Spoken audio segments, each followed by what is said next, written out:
오늘 우리 성경 말씀은 고린도후서 5장입니다. 주보에 나와 있는 것처럼 13절부터 17절까지 우리가 한 절씩 교대로 읽었으면 좋겠습니다. 마지막 17절은 함께 읽는 것으로 하겠습니다. 제가 13절을 봉독해 올리겠습니다. 우리가 만일 미쳤어도 하나님을 위한 것이요 정신이 온전하여도 너희를 위한 것이니 그리스도의 사랑이 우리를 강권하시는도다. 우리가 생각하건대 한 사람이 모든 사람을 대신하여 죽었은즉 모든 사람이 죽은 것이라. 그가 모든 사람을 대신하여 죽으심은 살아있는 자들로 하여금 다시는 그들 자신을 위하여 살지 않고 오직 그들을 대신하여 죽었다가 다시 살아나신 이를 위하여 살게 하려 함이라. 그러므로 우리가 이제부터는 어떤 사람도 육신을 따라 알지 아니하노라. 비록 우리가 그리스도 육신을 따라 알았으나 이제부터는 그같이 알지 아니하노라. 그런즉 누구든지 그리스도 안에 있으면 새로운 피조물이라. 이전 것은 지나갔으니 보라 새 것이 되었도다. 아멘. 오늘은 우리 성경 본문 말씀 제일 마지막에 우리가 17절에 있는 제일 끝부분, 17절 끝부분에 보면 우리가 이렇게 표현하고 있습니다. 보라 새 것이 되었도다. 그 말씀을 인용해서 오늘은 제목을 새 것이 되었도다 라는 제목으로 함께 말씀을 살펴보고자 합니다. 우리가 일상적으로 볼 때에 헌 것이 좋으냐, 새 것이 좋으냐, 당연히 새 것을 좋아합니다. 세상의 가치로 볼 때에도 중고보다는 신제품이 훨씬 더 새로 나는 게 훨씬 더 가격도 비싸고 사람들이 그걸 선호합니다. 영적인 곳에서는 어떨까요?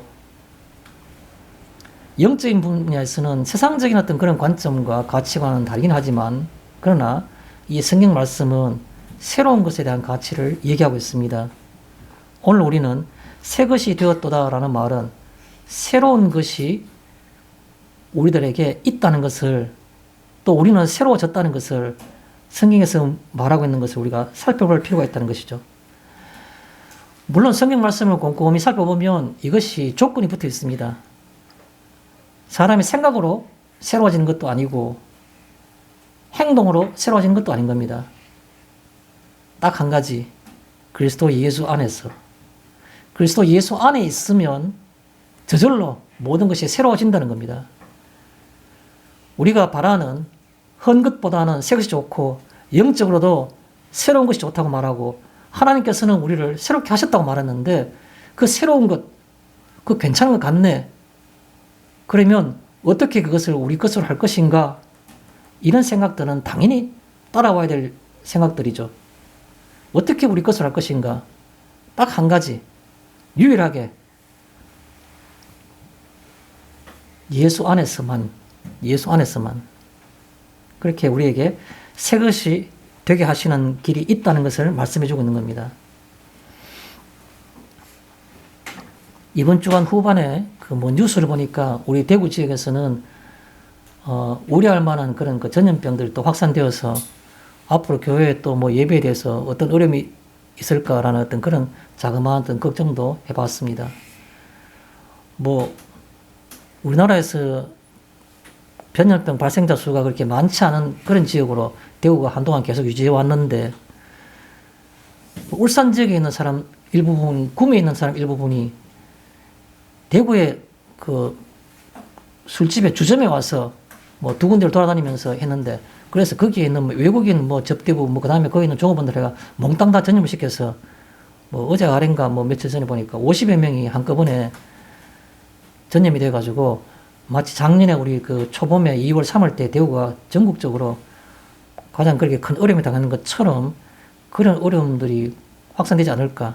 특히 울산 지역에서는 영국발 변이종이 나와가지고 그게 전염성도 강해서 울산 지역에서는 밤늦은 시간에 이렇게 주점에 못 들어가도 했는데 금지시키니까 원정을 와가 대구에 가지고 술집에 가서 그렇게 왕창 전염을 시키고 갔는 겁니다. 그것도 변이종 그거로. 그게 좀 가슴 아픈 일이죠.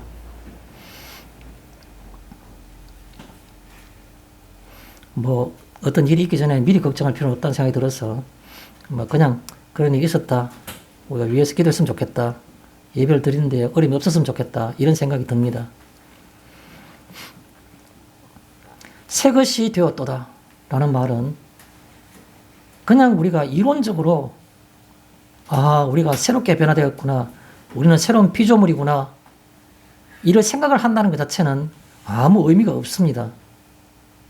아마 여기 앉아있는 분들은 어린이를 빼고는 모두가 다 그 생각들이나 그 말들이나 그런 표현들은 한 번쯤은 다 들어봤을 것이고 또 설명도 잘 할 수 있을 것입니다.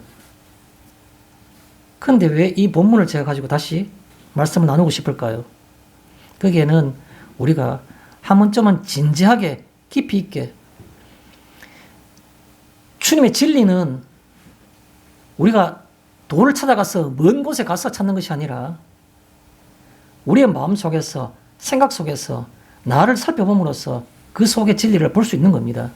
그런 관점에서 오늘 이해했으면 좋겠습니다. 자, 오늘 그 본문 말씀에 대해서 약간의 배경과 그리고 또 본문의 서술에 대해서 좀 드리고자 합니다. 먼저 본문 배경을 보겠습니다. 우리는 오늘 고린도후서 5장을 보고 있습니다. 고린도후서 5장은 지난주에 4장을 본 뒤로 이어지는 그런 장인데 4장에서는 제가 두 부분을 나누어서 한번 같이 살펴봤습니다. 앞부분에는 주로 무엇이 있었습니까? 이 보배를 질그릇에 가졌다. 이 개념들이 있었습니다. 다른 사람들 볼 때에는 별거 아닌 것 같지만 진짜 아무런 가치 없는 것 같지만 그러나 생명을 얻은 자에게는 그것이 무엇과도 바꿀 수 없는 가치 있는 보배가 그것이 바로 복음, 구원이란 겁니다. 이 복음을 이 보배로 인식하게 된 사람들은 자신을 바라보니까 감히 그것을 담을 수 있는 그릇도 아닌데라는 생각이 드는 겁니다. 그래서 질그릇과 같은 내게 이 보물이 담겼다고, 이 보배가 담겼다고 그렇게 그것을 담담하게 표현하고 있는 겁니다. 고린도후서 4장 후반절에 우리가 지난주에는 무엇을 살펴봤습니까? 겉사람과 속사람에 대해서 살펴본 적이 있습니다. 우리가 겉사람을 보니까 나이가 들어가면 갈수록 육신의 어떤 삶이라는 것은 이 지구의 시간이라는 것은 사람을 노화시키고 기능적으로 몸을 약화시키지만 그러나 반면에 속에 있는 영의 사람은 속사람은 날로 새로워지는 겁니다. 그 사람이 낡아진 건 달리 그런 것이 바로 우리 인간 성도가 이 땅에 살아가는 삶이다 라는 것을 얘기한 적이 있죠. 그런 얘기들을 배경으로 하고 해서 바울은 계속해서 이 논리를 또 계속해서 확장시켜서 전개하고 있습니다. 오늘 5장에 이 고린도후서 5장에 오늘 5장은 13절부터 봤는데 그 앞에 1절부터 12절까지는 어떤 내용이 있는가 제가 아주 간략하게 소개해 올리겠습니다. 고린도후서 5장 오늘 우리가 본 그 5장입니다. 13절 이전에 1절에 보면 이런 말이 있습니다.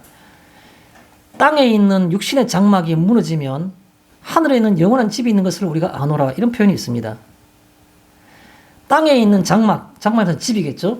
땅에 있는 장막이 무너지면 하늘에 있는 영원한 집이 있는 것을 아노라. 그러면 이 장막이라는 것은 집이라는 표현인데 말 뜻 그대로는 집이란 말이지만 실제적인 내용은 우리의 몸, 우리의 일생, 우리의 인생을 얘기하는 겁니다. 우리의 몸이 이 땅에서 몸은 언젠가는 무너지겠죠. 죽게 되겠죠. 사람이 나이 다 되면. 그러면 영원한 하늘에 있는 영원한 집이 내게 있던 것을 안다는 겁니다. 앞에 나왔던 4장 후반절과 연결되는 것이죠. 4장 후반절에 그 사람은 날로 낡아지나 속 사람은 날로 새롭게 된다는 그 말. 또 보이는 것은 잠깐이요 보이지 않는 것은 영원함이라는 그 말 표현을 그대로 받아가지고 이 5장에서 똑같은 얘기를 하고 있는 겁니다. 땅에 있는 육신의 장막이 무너지면 하늘에 있는 영원한 집이 있는 것을 우리가 안다고 말하는 겁니다. 그런데 좀 더 발전시키면 다시 말해서 고린도후서 5장 1절에서는 그렇게 말했는데 4절에서는 약간 더 발전된 얘기를 하고 있습니다. 무슨 표현인가 하면 이런 말을 하고 있습니다. 4절에 말하기를 우리가 실제로 그 땅에 있는 집 자체가 그 있는 것 자체는 그게 없어지는 것을 바라는 것이 아니고 땅에 있는 집 자체가 오히려 덧입기를 바란다고. 땅에 있는 집이 무너지는 것을 내가 바라는 것이 아니고 하늘에 있는 것으로부터 덧입기를 바란다고. 무슨 말입니까? 내가 지금 살아가고 있는 동안에 육신적인 어떤 인생 자체가 이거는 허무한 거 아무것도 아니야.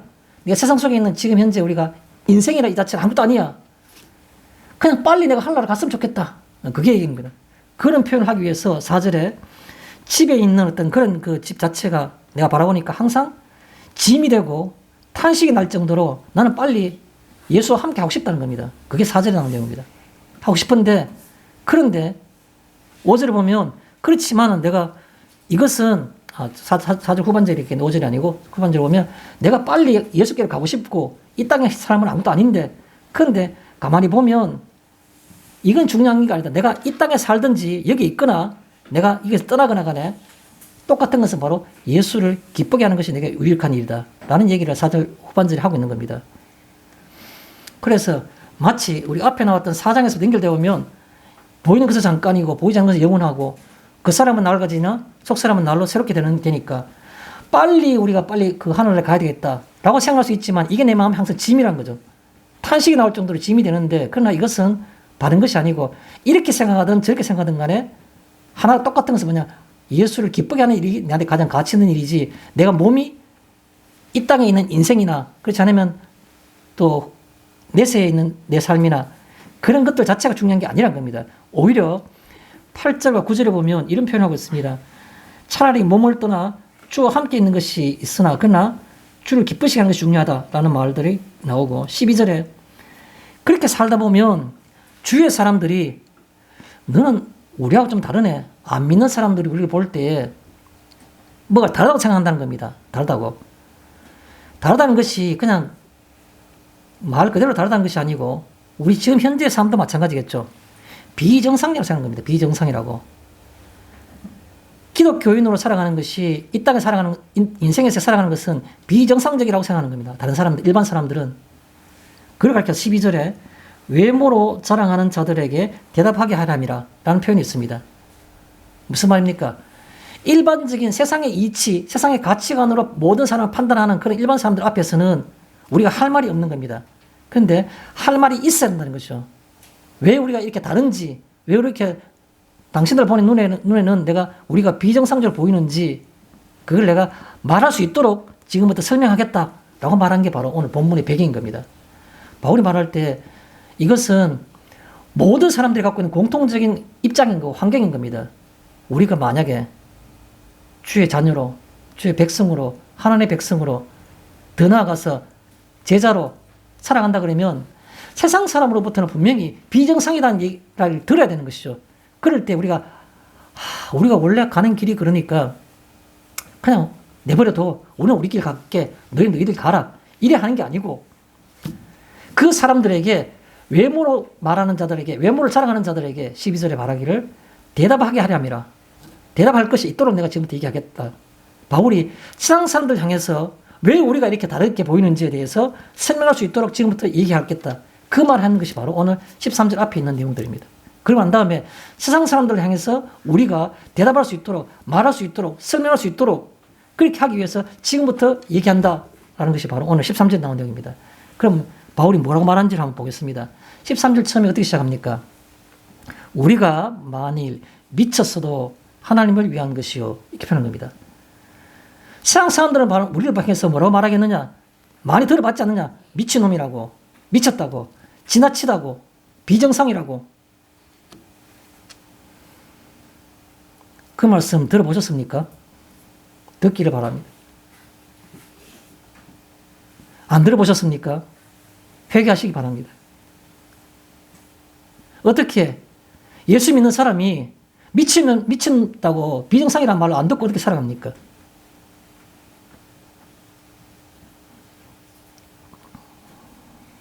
만약에 하나님이 계시는 것이 비정상이라면 하나님 안 계시는 곳이 정상일 수 있겠죠. 그러나 반대로 만약에 하나님이 계신 것이 정상이라면 하나님이 없다 하는 것이 비정상일 수 있는 겁니다. 누가 정상이고 누가 비정상이냐 하는 것은 보는 입장의 차이겠죠. 우리가 만일 미쳤어도 많은 사람들이 우리를 보고 미쳤다고 말한다는 겁니다. 그러나 그것은 하나님을 위한 것이요. 다르게 표현하면 하나님 때문에 그런 것이요. 이렇게 표현할 수 있습니다. 하나님을 위한 것이요라는 말은 하나님 때문에 그런 것이요. 정신이 온전하여도 너희를 위한 것이니, 정신이 온전하여도라는 말은 무슨 말입니까? 우리가 이해하기 어렵지 않아요. 우리가 그냥 정상적인 정신 상태라면 이런 말이겠죠. 그러나 바울이 말하는 바를 다시 우리가 좀 더 깊이 있게 표현한다면 우리가 절제된 표현으로 말하자면 이렇게 표현할 수 있습니다. 절제된 표현으로. 내가 하고 싶은 말 다 표현하면 다른 사람 자꾸 미쳤다고 말하는 겁니다. 내가 기쁜 건 내 속에서 기쁘다니까 슬퍼야 되는데, 고통하며 머리를 쥐어 뜯어야 되는데 기뻐하니까 미쳤다라고 말해야 되는데, 그 모든 걸 내가 있는 그대로 다 표현하자니까 사람들에게 설명이 안 되니까, 그래서 너희들에게는 내가 절제된 감정, 절제된 표현으로 말하자면 이렇게 말하는 겁니다. 그래서 너희를 위하는 것은 바로 받는 사람들이 믿음이 깊지 않고 그런 것에 공감을 못 느낀다 그러면 자꾸 괴리감을 느끼겠죠. 그래서 바울이 말하기를 너희를 위해서는 내가 조심스럽게 내 감정과 내 어떤 것들을, 생각들과 내 정신을 절제시켜서 말하는 것이다. 이렇게 말하는 겁니다. 내가 너희들 볼 때는 이상하지 않지 않느냐? 그건 바로 내가 상당히 절제시켰기 때문에 그렇다는 거죠. 그 다음 나온 얘기가 뭐냐 하면 그리스도의 사랑이 우리를 강권하시는도다. 내가 왜 미쳤다 소리를 듣느냐 하면 바로 그것은 그리스도의 사랑 때문에 그렇다는 겁니다. 하나님 때문에 그런데 더 구체적으로 표현하자면 그리스도의 사랑이 내게 넘치기 때문에, 내가 그것을 느꼈기 때문에, 그것을 알기 때문에, 내 혼자 있을 때 그것이 내게 너무 큰 감동을 주기에, 그래서 내가 미쳤다고 소리 듣는다는 겁니다. 그리스도의 사랑이 우리를 강권하시는도다. 강권하시는도다 할 때 그 강권하다는 말은 무슨 말인가 하면 강하게 권변한다는 뜻인데, 강하게 권하다 하는 그런 뜻이지만 그 신약 성경 헬라의 또 원어적인 개념을 본다 그러면 뭔가 결합되다. 그리스도의 사랑이 나와 결합되어 있다. 그렇게 표현할 수 있습니다. 내가 딱 묶여 있다는 뜻이죠. 결합되어 있다. 또 다른 말을 표현하면 지배된다는 뜻도 됩니다. 지배되다. 그러면 그리스도의 사랑 아래 내가 지배되고 있다는 겁니다. 그리스도의 사랑이 너무너무 크기 때문에 그 아래 내가 완전히 압도되어 가지고 내가 지배되어 있다는 겁니다. 마치 이게 좋은 표현이 아니라서 뭐 그렇게 예를 들고 싶진 않은데, 어떤 콘크리트 사이에 큰 콘크리트 벽이 두 개 있는데 어떤 사람이 지나가다 내가 날씬하기 때문에 내 저거 지나갈 수 있을 거다라고 막 안 들어가지는데 꺽줄에 가서 낀 겁니다. 조금만 더 힘 주면 빠져나갈 수 있는데 조금 더 가다 보니까 결국은 꼭 끼가지고 빠져나오지도 못하고 뒤로 가지도 못하고 하는 상태. 이런 것과 같은 그런 표현이 바로 여기에 있는 단어, 똑같은 단어인 겁니다. 그리스도의 사랑 안에 완전히 내가 빠져서 그 속에서 내가 나오지도 못하고 들어가지도 못할 정도로 완전히 사로잡힌 바 되어 있는, 뭐 결합되다는 것은 얌전한 표현이고 지배되다는 것도 어떻게 보면 그냥 점잖은 표현인데, 또 그대로 표현하면 꼼짝 못하게 붙잡힌 이런 말입니다. 강권하시는도다 할 때 그 단어 쓰이는 단어 자체의 의미가.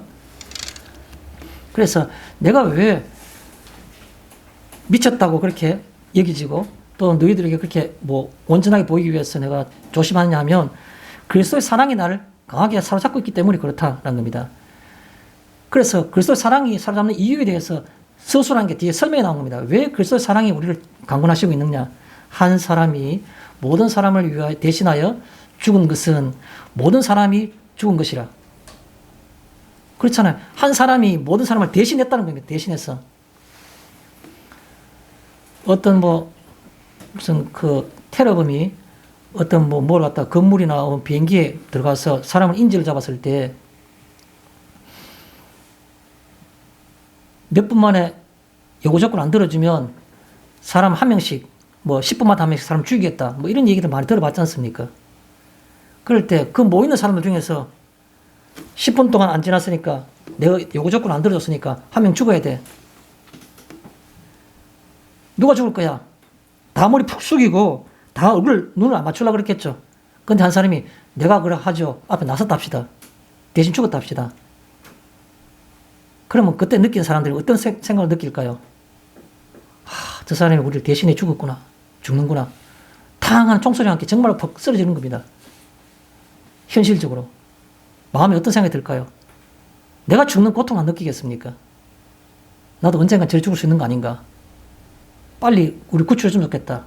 뭐 해결받으면 좋겠다. 이런 생각하면서 한 사람이 모든 사람을 대신하여 죽었은즉 모든 사람이 죽은 것이라. 똑같은 겁니다. 거기에 있는 인질들은 언제 죽을지 모르지만 똑같이 다 죽은 겁니다. 그런데 한 사람이 먼저 시간을 벌어준 겁니다. 주님은 영원한 시간을 우리에게 벌어주신 겁니다. 주님은. 그가 죽으심으로. 그 사람이 모든 사람을, 15절입니다.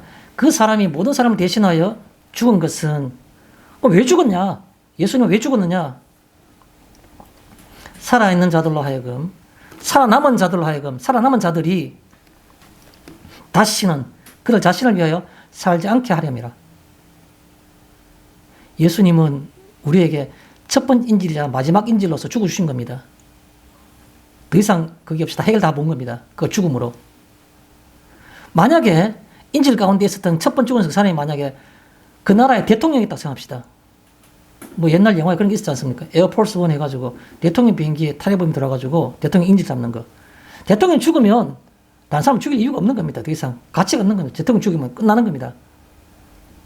예수님은 대통령보다 더 어떤 큰 위치로 지위로서 죽어주심으로써 더 이상 딴 사람을 죽일 이유가 하나도 없게 되어버린 겁니다.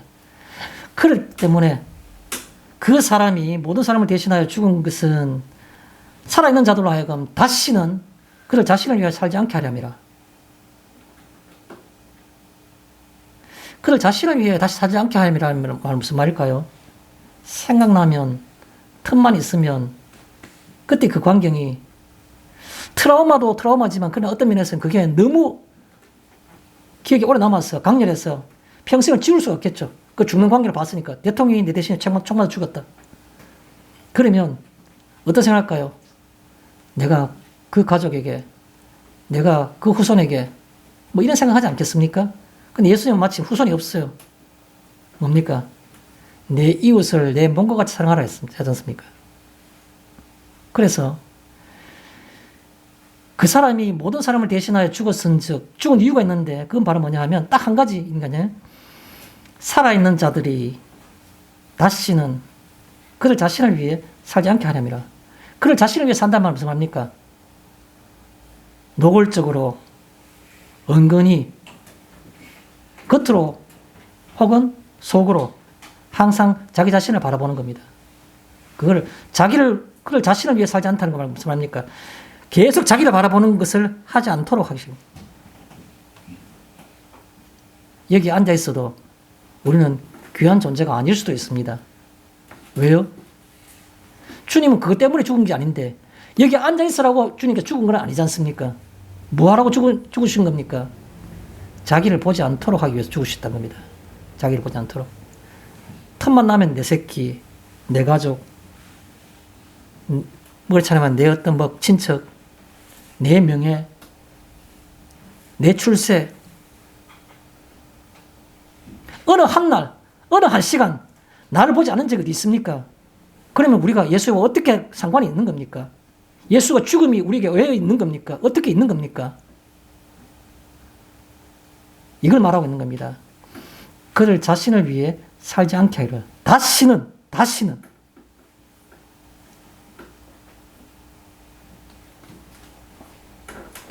그래서 예수 죽으셨다는 겁니다. 그게 15절에 있는 말씀입니다. 16절에 그러므로 우리가 이제부터는 그러니까 이제 알았으면 그러므로 우리가 이제부터는 어떤 사람도 우리 중에 누구도 그 말이겠죠. 어떤 사람도 예외가 없다는 겁니다. 나는 예외다. 아니요. 예외가 없습니다. 나는 지금 가정적으로 경제적으로 여러 가지 환난과 어려움 가운데 있으니까 아니요. 예외가 아니란 겁니다. 그러므로 우리가 이제부터는 어떤 사람도 육신을 따라 알지 아니하노라. 육신을 따라 알지 아니하노라라는 말은 조금 그 뜻이 이렇게 좀 어렵게 표현되는 그런 표현인데 육신을 따라 안다라는 말은 다른 말로 정확하게 표현하면 세상의 이치를 따라간다는 겁니다. 사람의 육신을 갖고 있는 것은 세상에 보이는 것이지 않습니까? 보이는 이치대로 따라간다는 말은 바로 세상에서 알고 있는 보편적인 어떤 그런 가치관, 보편적인 이치를 따라서 살아간다는 겁니다. 당연히 돈 많은 게 돈 적은 것보다는 더 우월하고 더 좋은 같이 보이고, 또 내가 더 명예스러운 게 그렇지 못한 경우보다는 훨씬 더 추구할 만한 가치가 있는 것이고, 이게 바로 육신을 따라 아는 것입니다. 육신을 따라 아는 것. 세상의 가치관대로 살아가는 것을 우리가 육신을 따라 안다는 겁니다. 그런데 바울은 여기서 뭐라고 말하고 있습니까? 그렇기 때문에 우리가 살아남은 자들은 그러므로 우리가 이제부터는 어떤 사람도, 우리 중에 어떤 사람도 예외 없이 육신을 따라 알지 아니하노라. 육신을 따라 살지를 바라지 않는다라는 겁니다. 경제적으로 윤택하지 못해서 염려스럽습니까? 내 처지가 한탄스럽습니까? 하나님한테 원망하고 싶습니까? 내가 잘못하더라도 하나님은 이건 내가 떳떳해. 왜? 하나님은 나를 이렇게 내버려 두시니까 내가 이건 하나님 앞에 할 말이 있어. 그런 겁니까? 이제부터는 어떤 사람도 육신을 따라 알지 않으노라. 그렇게 표현하고 있는 겁니다. 자, 그 뒤에 뭐라고 또 얘기를 하고 있습니까? 비록 우리가 그리스도도 육신을 따라 알았으나, 비록, 그런데 우리의 과거 경력이 있는 겁니다. 바울이 말하고 있는 겁니다. 지금 현재 바울이. 비록 내가 그렇게 말하고 있지만 나도, 비록 그 말입니다. 나도 그리스도를 육신으로 알았으나, 그리스도조차도, 예수조차도 내가 육신으로 알았다는 겁니다. 왜요? 바울이 옛날에 예수 믿는 사람 다 죽이려고 그랬잖아요. 다 잡아들였지 않습니까? 왜 그랬을까요? 자기가 메시아라는 생각, 하나님이라는 생각을 하지 않고 그냥 뛰어난 인간 중에 한 명이라고 생각하는 겁니다. 뛰어난 인간 중에 한 명이 감히 뭐라고 말한 겁니까? 나는 하나님의 아들이라고. 이 성전을 허물으라면 내가 사울만 일으키기로 하겠다고. 이거는 그 바울이 되기 전 이름이 사울일 때, 그 사울일 때 그때 생각으로 볼 때는 이거는 정말 죽어마땅한 사람인 겁니다. 왜? 이 한 사람으로 인해서 많은 사람들이 하나님을 욕되게 하고 미혹하게 하는 거니까 죽이는 것이 정의롭고 하나님에 대한 어떤 그런 충성이라고 볼 수 있는 것이죠. 그걸 바로 가르쳐서 비록 그리스도도 육신을 따라 알았으나 라고 바울이 고백하고 있는 겁니다. 나도 옛날에 예수를 그렇게 알았다는 겁니다. 알았으나 이제부터는, 지금부터는 그같이 알지 아니하노라. 그렇게 알는 것이 이제 아니란 겁니다. 그런 다음에 마지막에 17절에 무슨 얘기가 나옵니까? 그런즉 누구든지 그리스도 안에 있으면, 조건이 많이 나옵니다. 그죠?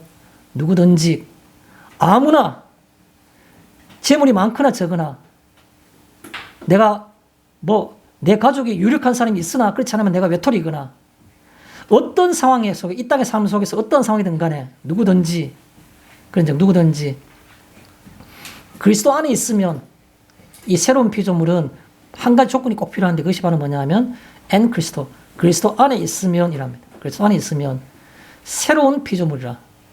여러분, 피조물이 어디 있습니까? 하나님이 창세기 보면 천지를 창조하시고 여러 것들을 창조하시고 인간을 창조하셨죠. 그것을 가리켜서 창조된 모든 것들이 피조물인 겁니다. 그런데 하나님이 첫 번 창조가 아니고 두 번째 창조로서, 영적인 창조로서, 외모나 외형의 변화가 아니고 영적인 창조로서 한 이것을 우리가 새로운 피조물, 새로운 창조, 제2의 창조라고 보는 겁니다. 새로운 피조물 되게 하셨는데, 그래서 그런즉 누구든지 그리스도 안에 있으면 새로운 피조물이라, 새롭게 창조된 바가 된다는 겁니다. 새로운 창조물은 특징이 있는데 뭡니까? 내용이 이전 것은 지나갔으니 이전 것과 다르다라는 겁니다. 보라는 말은 뭡니까? 공개적으로 새 것이 되었도다. 전의 것과 다르다는 겁니다. 여러분, 모태 신앙은 잘 모르겠는데, 그러나 내가 뭔가 처음 신앙 가졌을 때 내가 처음으로 깨닫고, 주가 예수님이 내 구주이시다는 걸 깨달은 그런 시절이 있다 합시다. 그때와 지금 차이가 뭐가 있습니까? 그걸 가르쳐서 보라, 새 것이 되었도다라는 겁니다. 자, 이게 오늘 본문에 나온 내용들이었습니다. 마지막으로 제가 서론적으로는 질문 하나 드리면서 본론으로 가겠습니다. 제가 개인적으로 질문을 드리겠습니다. 내가 만약 믿음이 없다면은 지금의 내 삶과 어떤 차이가 있겠습니까? 라는 겁니다. 내가 만약에 지금 믿음이 없다면, 내가 믿음 생활을 하지 않는다면, 내게 믿음이 없다면 지금의 내 생활, 내 삶과 어떤 구체적인 차이가 있습니까? 그럼 묻고 있는 겁니다. 만약에 내가 내 혼자만 있는 시간 곰곰이 생각해 볼 때 내가 지금 교회도 안 빠지고 열심히 나가고 있고 최선을 다해 신앙생활 하려고 그러고 집에 성경 읽고 또 틈날 때마다 내가 하나님 묵상하며 기도하고 그렇게 한다고 생각합시다. 하나님께서 보실 때 그것을 보고 새 것이 되었다고 인정하시겠느냐라고 묻고 싶은 겁니다. 저는. 그것 보고 하나님께서 너 새로운 피조물이다라고 인정하실까라는 겁니다. 내가 하고 있는 그것이 진짜 새로운 피조물이 나타나는 그런 어떤 그런 자연적인 어떤 그런 것들일까요? 특징일까요? 새 것이 되었다 그러는데 아닐 수도 있다라는 생각을 해본다는 겁니다. 저는 아닐 수도 있다. 성경에 그렇게 되어 있지 않습니까? 제 혼자의 판단이 아니고 내가 주님의 이름으로 병자도 낫게 하고 이것도 하고 저것도 하고 했습니다. 그날에 예수님께서 말씀하시기를 불법을 행한 자들아 내게서 떠나가라. 난 너희를 도무지 알지 못한다고 한다 했지 않습니까? 도무지 알지 못한다고 할 수 있는 겁니다. 그래서 제가 여쭤보는 겁니다. 내가 지금 하고 있는 것들이 진정한 새로운 피조물의 특징인가요? 그게 진짜 새 것이 된 사람들이 갖고 있는 다른 점인가요?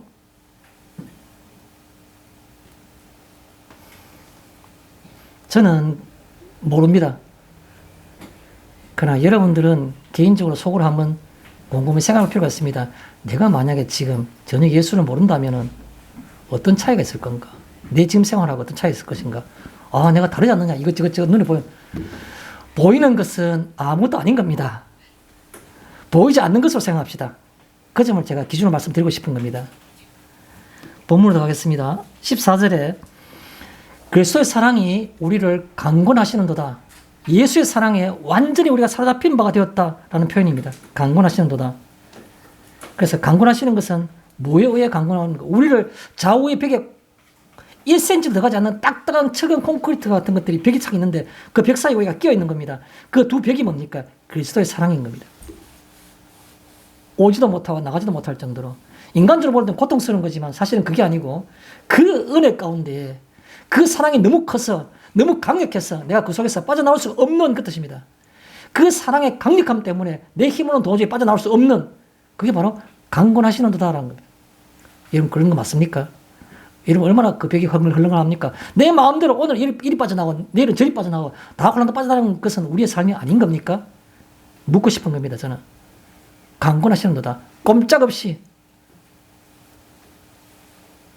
어느 날 구조대가 와서 생명이 위험할까 봐 여러 가지 중장비를 이용해서 벽을 다 깨지 않고서는 사람이 자력으로는 빠져나올 수 없는 상태. 그걸 우리가 강권하시는 도다라고 말하는 겁니다.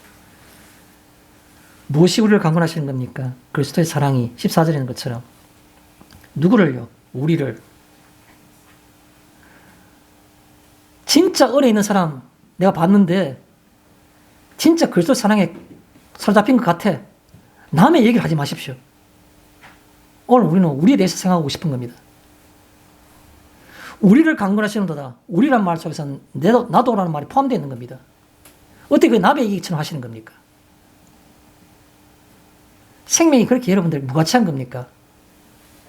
영원한 생명이란 상상조차도 하기 힘든 그 가치가 있는데 우리는 항상 그것을 무슨 장난감처럼 나는 쑥 빼버리고 남의 얘기를 하는 것처럼 그것은 아닌 겁니다. 그 다음에 강권하시는 도다라는 말은 사로잡는 이란 말로 표현할 수 있고 또 깨닫게 하시는 그렇게 표현할 수도 있는 겁니다. 깨닫지 못하면 그게 강권한다는 말을 표현할 수가 없겠죠. 그리스도의 사랑을 내가 아노라 이렇게 표현하겠죠. 그런데 그것을 실질적으로 생활 속에 삶 속에서 그것이 그렇게 되는 사람만이 강권한다는 말로 표현할 수 그 단어를 쓸 수 있는 겁니다. 그래서 깨닫는 사람만이 깨닫게 하시는 그런 뜻입니다. 자, 15절에 보면 우리가 만일 13절이겠죠. 우리가 만일 미쳤어도 13절에 우리가 만일 미쳤어도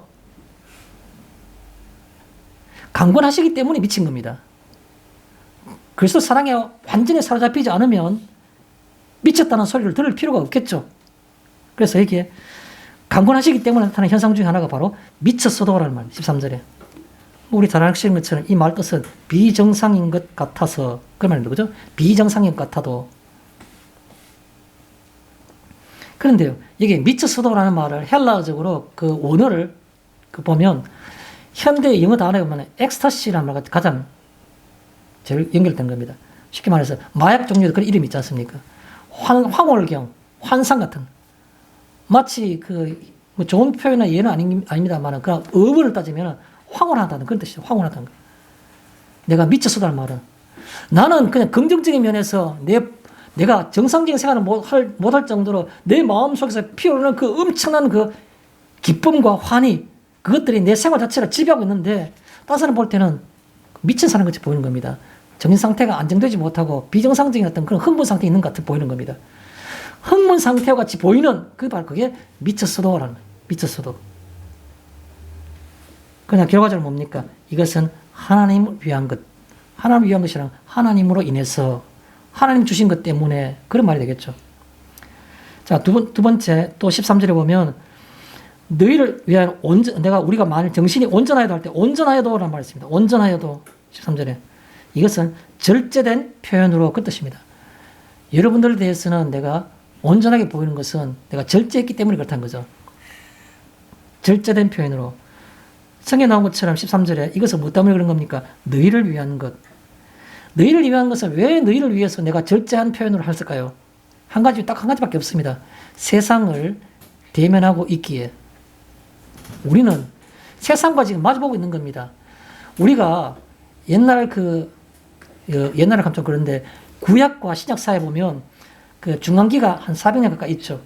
그런데 그 중간기 때 보면 다양한 종류의 이스라엘 민족들이 분파가 생기는 겁니다. 물론 그 당시에 좀 초기적으로 빨리 생긴 것들이 바리새파죠. 왜 우리는 여호와 하나님을 믿는데도 불구하고 이방인 민족들에게 완전히 사로잡혀가서 이 하나님의 성전인 예루살렘이 다 무너지고 왜 이런 것을 당했는가? 우리가 말씀대로 살지 못하기 때문에 그렇다. 그래서 율법대로 살자고 생각해가지고 율법에 나오는 모든 조항들을 하나하나 구체적인 예로들과 다 실천적인 어떤 그런 수칙을 다 만든 겁니다. 그 수칙대로 살아가기를 열심히 행동했던 사람들. 그러므로 여호와의 구원과 여호와의 함께 하심을 우리가 기대해보자. 바리새파입니다. 바리새파. 여러 가지 파가 많이 나왔지만, 그 다음에 우리가 사도계 제사장 계열에서 나왔던 그 사두개파, 등등해서 쭉 나왔지만, 그 중에서도 우리가 볼 때 주목할 만한 한 파가 있었는데, 그건 바로 에세네파라는 파가 있습니다. 에세네파. 구약과 신약의 중간기에 있었던 파인데, 이 에세네파는 언둔파입니다. 언둔파. 혹시 여러분들이 지식적으로 아시는 분인지 모르겠지만, 사해사본이라고 성경 사본 혹시 그런 거 들어본 적 있습니까? 이스라엘의 베두인 목동이 들판에서 양을 치다가 그 황무지에 어는데 양을 잃어버린 겁니다. 양을 잃어버려가지고 짱 찾기 위해서 가다 보니까 절벽에 그 동물 같은 것들이 몇 개 있어가지고 하나의 굽고좁혀는 그 사해지역에 그 황량한 들판에 그게 동물이 있는데 동물이 납작해가지고 들어가지를 못하니까 혹시 그 안에 양이 있으면 뛰어나오라고 돌멩이를 갖고 앉아가지고 그 목동이 그 가파른 그 암벽 꼭대기에 조그만 동물이 이렇게 뚫혀있는데 그때마다 돌을 탕이 던지는 겁니다. 던지다가 양이 맞으면 아프니까 튀어나오라고. 그런데 쨍랑 항아리 같은 깨진 소리를 듣기는 겁니다. 들어가지도 못하는데 들어가기 싫어서 그러는데 그래서 이게 뭐야 싶어가지고 그 다음에 그 소년이 목동이 끝까지 들어가 맞는 겁니다. 그러니까 큰 항아리 속에서 이상한 게 있는 거예요. 두루마리 같은 게. 그래서 발견된 게 바로 그 사해 지역에서 발견된 수많은 그때 성경들이 그 속에 항아리 속에 다 밀봉되어 있어가지고 오랫동안 있어요. 그게 바로 옛날 에스네파들이 그 속에서 성경 갖고 그 속에 했던 것들이 발견된 게 바로 사해사본의 가장 근거가 되는 겁니다. 무슨 말하고 싶어 하는 겁니까? 에스네파처럼 우리가 언둔 생활하면서 우리가 완전히 독립됨으로써 우리 신앙을 지키기 편하기 위해서 외부적 환경을 좀 좋게 하기 위해서 그렇게 사는 것이 그게 답인 겁니까? 아니요. 바울은 이게 말하고 있는 겁니다. 너희를 위하여 온전하여도 너희를 위한 것이라 말은 바로 세상과 대면하고 있는 너희들에게 그 뜻입니다. 세상과 대면하고 있는 너희는 땅끝까지 이르는 내 증인이 되라고 말씀하셨지 않습니까? 우리만 따로 살아가는 게 아니고 그래서 세상과 대면하고 있을 때에는 온전한 모습을 보여줘야 되지 않습니까? 그렇기 위해서 이렇게 말한다는 거죠. 15절에 살아있는 자들로 하여금 그런 말이 있죠. 살아있는 자들로 하여금 그 사람이 모든 사람을 위하여 대신하여 죽은 것은 살아있는 자들로 하여금 그 말할 때 살아있는 자들 그 말이 15절에 있습니다. 살아있는 자들로 내용들 빠르게 훑어보겠습니다. 살아있는 자들로라는 말은 대신하여 죽었은즉 살아있는 자들은 그 배경 속에 대신해서 죽은 사람이 있다라는 걸 얘기하는 겁니다. 대신에 죽은 사람이 있다.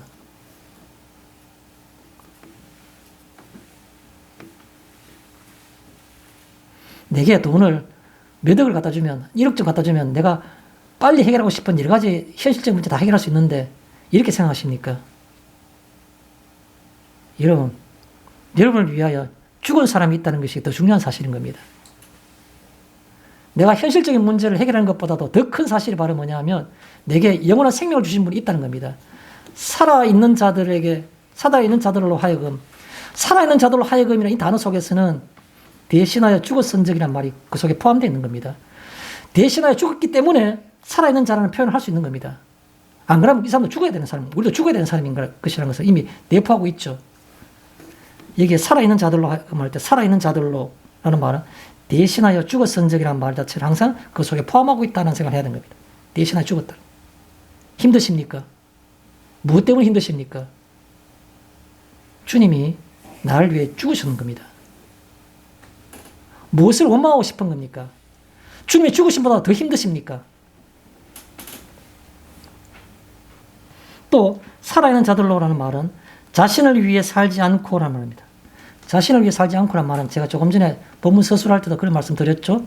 나를 보지 않고라는 뜻입니다. 제가 그렇습니다. 여러분이 그렇다는 게 아니고 이제 우리가 이 말씀을 대할 때 살아있는 자들로 하여금 다시는 그들 자신을 보지 않고 그들 자신을 위하여 살지 않고 같은 말입니다. 우리 자신을 보지 맙시다. 이제부터라도. 이제부터 다시는 그렇게 말했다. 성경 속에. 그들 자신을 보지 않고 그들 자신을 위해 살지 않고 그 다음에 다시 살아나신 이를 위하여 살게 하려 함이라. 다시 살아나신 이를 위하여 살게 하려 함이라. 그럼 다시 살아나신 이를 위하여 산다는 말이 무슨 말일까요? 다시 살아나신 이를 위하여 산다.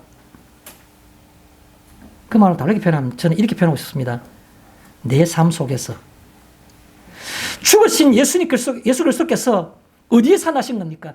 내 살고 있는 내 현실 속에서, 내 삶 속에서 그게 바로 성경에 있는 그대로 다시 살아나신 이를 위하여.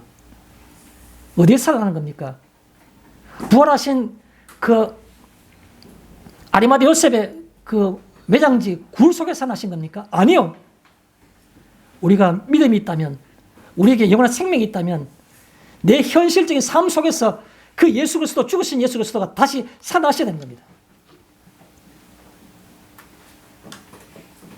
내 삶 속에서 예수 그리스도가 보이십니까? 예수 그리스도 부활하신 예수님 그 속에 있으십니까? 그걸 표현하고 싶은 겁니다. 살아있는 자들로 하여금 다시 살아나신 이를 위하여 살게 하려 함이라. 다시 살아나신 이를 위하여 라는 말은 내 삶 속에서 다시 살아나시게 하셔야 되는 겁니다. 15절에 다시는 굉장히 강한 표현입니다. 강조된 표현이죠. 다시는. 다른 말로 표현해 볼까요? 둘러서 이 사실을 알게 되었다면, 이 사실을 안다면, 여러분, 예수 그리스도의 죽음과 생명이 여러분에게 몇 번 들려졌습니까? 수백 번이 아니죠. 아마 수천 번일걸요. 더 나가면 수만 번이 될 수 있습니다. 그런데요, 다시는 이란 말이 적용되었습니까? 그 수없는 외침 가운데 여러분 어떻게 반응하셨습니까? 껍데기로, 형식으로, 외형으로, 습관으로, 비슷비슷한 모양으로. 아니요. 신앙은 1대1의 관계입니다. 하나님과 나의 개인적인 관계입니다. 신앙은. 다시는 이란 말이 1대1의 하나님과 나의 관계 속에서, 예수 그리스도와 나의 관계 속에서 다시는 이란 말이 무슨 말인지를 깊이 생각해보는 그런 시간이 되었으면 좋겠습니다. 다시는. 그 다음에 16절에 보니까 이제부터는, 성경 속에서 뭐 이런 말들이 많이 있는데, 이제부터는 예수 그리스도의 죽으심 이후에는 뜻입니다. 바울이 말하고 있는 이 편지를 기록하고 있는 이 시점이 아니라 예수 그리스도의 죽으심, 십자가상에서 다 이루었다라고 고개 숙이셨던 그 순간부터, 그게 바로 이제부터는 이라는 뜻입니다. 시점의 기준이 예수 그리스도의 죽으심부터, 그 말이 바로 이제부터는 뜻입니다. 육신을 따라 알았으나 세상적 가치관으로 살아가는 겁니다. 육신을 따라 알았으나 세상적 가치관 그대로 살아가는 겁니다. 무엇보다 무엇이 더 좋다, 그렇게 따라가는 겁니다. 그것은 육신을 따라 아는 겁니다. 세상의 가치관을 따라서, 세상의 가치관으로, 그런 뜻입니다. 바울이 말하기를 비록 그리스도도 그렇게 알았다는 겁니다. 예수님조차도 그렇게 알았으니까 모든 사람이 그렇게 알기가 쉽단 말이죠. 그래서 과거에는 그랬지만 이제는 우리가 깨달았으니까 과거에는 그리스도도 그렇게 내가 육신을 따라 알았는데 이제는 그렇지 않다는 겁니다. 그같이 알지 아니하노라. 그같이 알지 아니하노라. 그같이 알지 아니하노라라는 말은 무슨 말입니까? 이제는 내가 그렇게 살지 않겠다는 강한 어떤 그런 그 각오, 거기에 대한 어떤 그 표현입니다. 그같이 알지 아니하노라. 제가 하나 예를 들겠습니다. 성함은 얘기하지 않겠습니다. 많은 사람들이 존경하는 서울 소재의 어느 큰 교회에 목회자가 계십니다. 제가 직접 그분의 그 설교 말씀을 들은 적도 있습니다. 또 만난 적도 있고 같이 식사도 한 적이 있습니다. 좀 누가 될까 해서 조심스러워서 제가 성함은 말하지 않겠습니다. 그 목사님은 우리 한국 교회 교단에서도 굉장히 바른 사람, 대쪽 같은 분으로 알려져 있습니다. 지금은 퇴직가 정년하셨고 은퇴하셨는데 대쪽 같은 분이십니다.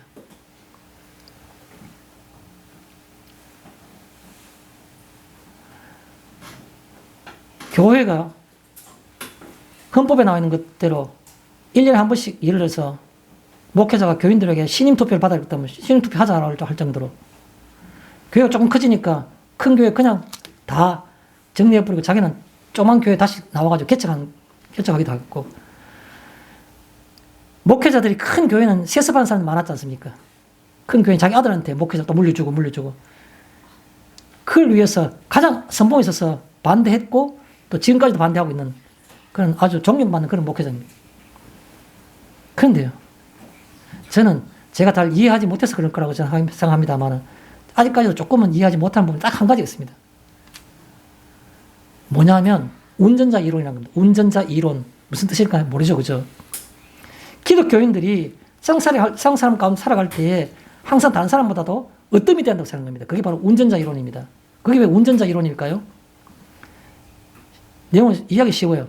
우리가 만약에 한밤중에 자동차를 운전해 갈 때에 신호등이 있습니다. 근데 어떤 신호등을 전멸등에서 그냥 깜빡깜빡하면 그냥 막 자오는 거 보고 지나가면 되는데 차량이 좀 많은 그런 큰 대로변에서 사거리에서는 한밤중에 2시, 3시가 돼도 신호등이 그대로 빨간불, 파란불, 뭐 이렇게 다 노란불 다 켜지는 게 도로도 있는 겁니다. 그럴 때 많은 사람들이 그냥 휙휙 지나가면 돼요.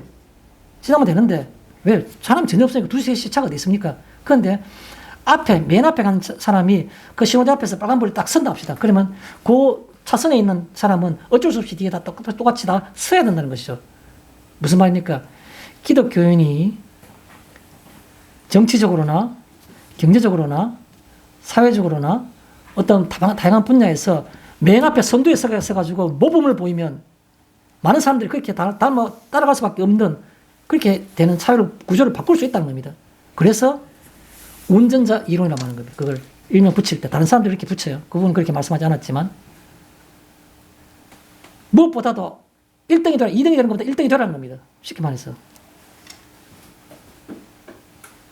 한편 보면 뭐 참 지혜롭다라는 생각할 수 있지만 한편 보면 저는 아직까지도 그게 쉽게 동의를 안 되는 부분입니다.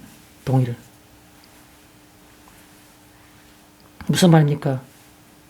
그같이 알지 아니하노라. 세상의 가치관대로 앞으로 살지 아니하노라라는 겁니다. 모르겠습니다. 저는 그만큼 유명한 분이 아니라고 해서 저는 잘 모르겠지만 저는 그것과 이것과 말씀이 배치된다고 부딪힌다고 보는 겁니다. 그같이 알지 아니하노라.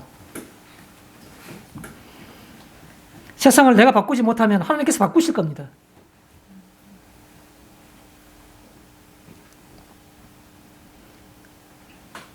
그 다음에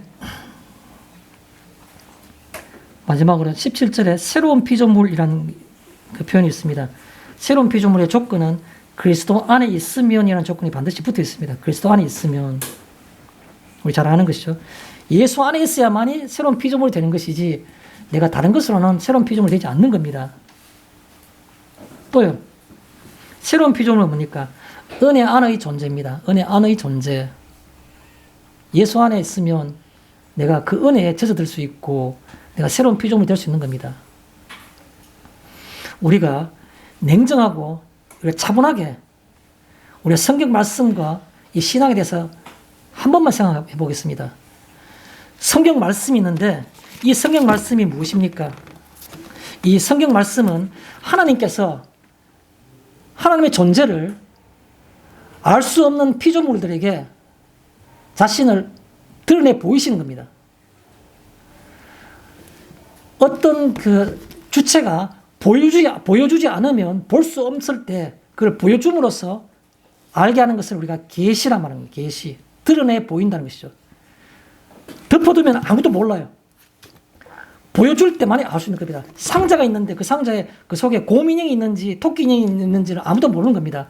뚜껑을 열어서 보여줄 때만이 이게 곰이구나 알 수 있는 겁니다. 성경 말씀이 뭡니까? 피조물인 인간이 창조주이신 초월자이신 신을 알 수가 없는 겁니다. 그럴 때 하나님께서는 구체적으로 자신이 존재가 어떠한 존재인가를 알기 위해서 우리에게 성경을 주시는 겁니다. 이걸 우리가 특별한 계시, 특별 계시라고 하는 겁니다. 이것이 아니면 우리 하나님이 누구신지 알 수가 없는 겁니다. 어떤 사람은 500년 묵은 나무 앞에 가 비는 겁니다. 큰 이상하게 생긴 암석 앞에 비는 겁니다. 왜요? 그것이 무슨 힘이 있는 것 같아서. 성경 말씀에 내가 길이요 진리요 생명이니 나로 말미암지 않고는 아버지께로 올 자가 없다고 말했으니까 하나님만이 유일한 주인이시구나 알게 되는 겁니다. 그런데 우리가 차분하자는 말이 무슨 말입니까? 성경의 첫 말이 뭐로 시작합니까? 태초에 하나님이 천지를 창조하시니라. 하나님은 인간에게 자신을 알게 하시기 위해서 첫 번 하는 얘기, 가장 첫 번 기록하게, 감동으로 기록하게 하시는 그 첫 번 마디가 무엇입니까? 내가 이 세상을 창조했으니 이 세상은 내가 주인이다 하는 겁니다. 그거 얘기하고 싶은 겁니다. 하나님은 자신을 알게 하는데 뭐로 알기를 바라시는 건가? 나는 창조주이다. 내가 주인이다 하는 겁니다. 그러면요. 성경의 끝 기록은 뭘까요? 하나님은 사람에게 무엇으로 성경 기록을 마치게 하셨을까요? 요한계시록 22장 21절입니다. 뭐라 되어 있습니까? 주 예수의 은혜가 모든 자에게 있을지어다. 아멘. 예수의 은혜 안에 있기를 바란다. 그렇게 되기를 하나님께서 그렇게 말씀하신 겁니다. 예수의 은혜 안에 있으라고 하는 겁니다. 예수의 은혜 안에 있는 게 뭡니까? 천지를 창조하시는 그 하나님은 일반 피조물을 창조하셨는데 마지막에 예수 안에 있으면 주 예수의 은혜가 너에게 넘칠지어다 하는 것은 바로 새로운 피조물로 하나님께서 새롭게 피조물로서 이제는 새로운 피조물로 존재하거라. 그게 하나님의 마지막 뜻인 겁니다. 기록인 겁니다. 하나님은 그렇게 성령의 처음과 끝을 우리에게 말씀하셨는데 내가 이 세상의 주인이다. 내가 너를 창조했다. 그런데 예수를 통해서 이제 새롭게 창조하니까 그 새롭게 된 창조물로 있어라. 은혜 가운데 있어라. 그렇게 표현하고 있는 겁니다. 그래서 새로운 피조물이라는 것은 바로 우리가 그런 개념이란 거죠. 하나님께서 새롭게 우리를 창조하셨다는 겁니다. 17절에 누구든지라는 겁니다. 누구든지란 말하면 내가 과연 나는 그 새로운 생명에 참여할 수 있을까? 그렇지 않으면 또 다른 말로 왜 나를 이런 표현을 하게 되는 겁니다. 그럴 때 그런 의문을 해소하는 것. 누구든지란 이 단어는, 이 표현은 의문을 해소하는 겁니다. 의문의 해소, 의문을 없애는 겁니다. 왜 나를? 또 누구든지라는 말은 가능한 이라는 뜻입니다.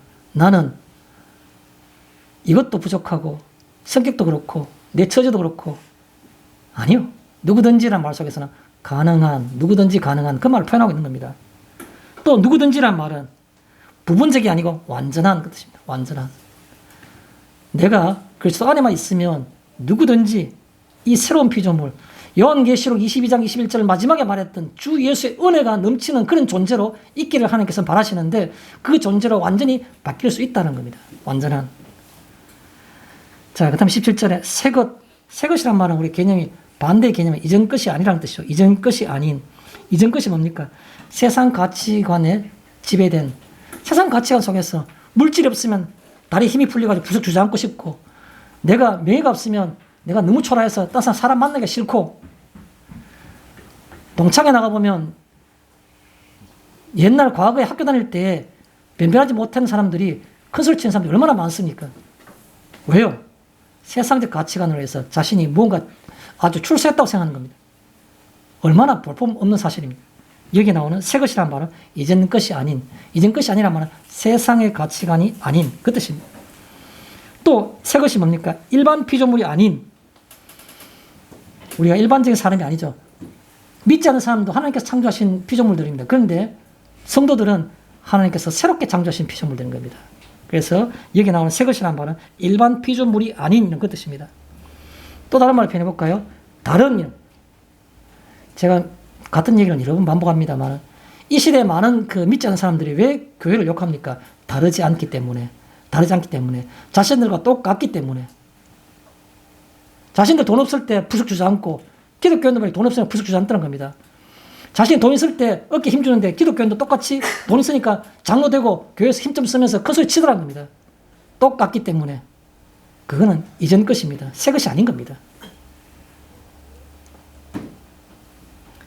그 다음에 보라, 17절에 보라라는 말은 공개되어 있다는 겁니다. 비밀리에 믿음의 어떤 세계는, 신앙의 세계는 비공개가 아니고 공개되어 있다는 겁니다. 누구나 볼 수 있게 보라라는 겁니다. 공개된. 마지막으로 새 것이라는 말을 표현할 때 이렇게 표현하고 싶습니다. 유사하지만 다른. 유사하다는 말은 비슷하다는 말이죠. 비슷하지만 다른. 여러분, 주위를 둘러보면 밖에 나가서 외형적으로 볼 때 누가 교인인지 누가 교인이 아닌지는 알 수가 없습니다. 외모는 다 똑같은 겁니다. 그래서 유사하지만 다른. 다르다는 겁니다. 오늘 제가 오늘 주보에 제가 글을 올려놓은 그것도 마찬가지로 제목이 다르지 않지만 다르다라는 그 본문을 가고 여러분 그 안에 글을 실어놨습니다. 다른 겁니다. 같지가 않습니다. 달라야 되는 겁니다. 말씀을 정리하겠습니다. 우리가 세상 사람과 만나서 같이 이 세상 사회를 살아갈 때 세상 사람들이 이렇게 반응합니다. 우리가 다른 동네에 가서 연탄을 사다 드리고 가난한 자들에게 남몰래 해가지고 뭘 갖다 그 봉사를 하나 희생하고 도와주고 박수를 칩니다. 잘한다고. 그런데요, 이 세상의 주인은 하나님이시고 인간의 그 절망적인 어떤 그런 타락으로 인해서 예수 그리스도가 필요하고 우리에게 구원이 있어야 한다라고 말하면 슬며시 등을 돌리면서 가버립니다. 무엇을 공감하고 무엇을 동의하지 않는 건가요? 하나님은 예수님을 통해서 우리들에게 어떤 구원을 주셨고 이 구원이라는 것은 옛사람이라 할 수 있는 일반 피조물이 아니라 새로운 피조물로 우리를 만들어 주신 겁니다. 예수 그리스도를 통해서. 그것은 신분, 하나님 자녀라는 신분이죠. 일반 피조물이 아니고 신분, 그 다음에 가치관. 신앙의 가치관은 세상의 가치관은 다른 겁니다. 신분, 가치관, 또 하나 있다면 지향점. 바라보는 곳이 달라요. 우리는 무엇을 보고 있는 건가? 세상 사람들은 뭘 보고 있는 건가? 신분과 가치관과 지향점이 다르게 우리를 새롭게 창조하신 겁니다. 마치겠습니다.